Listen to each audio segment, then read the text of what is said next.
My dream is to become professionally competent in the fields of technology, sales, and marketing.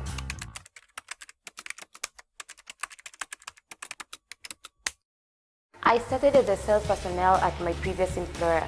Then I joined Technobrain as a sales executive, working day to day with General Manager Service Mr. Gijo, learning and understanding critical areas in business sales. Now I am a client account manager, aspiring to excel and lead a function in the future. Before Technobrain, I had a limited experience and very few opportunities to grow. As a result, I lost some key deals because maybe I was naive on how business is done.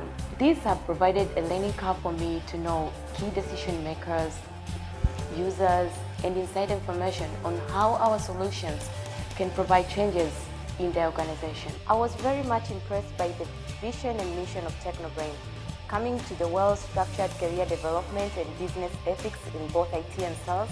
I felt it would be a very nice place for me to enhance my dreams in sales. To relax from work pressure, I like to unwind my mind by visiting art galleries and admire creative work, which add value on I doing more. Actually, Technobrain has afforded me with wide knowledge and exposure in many things at different capacities. Example, international sales methodologies which are offered through training. I never had a chance to get it elsewhere before.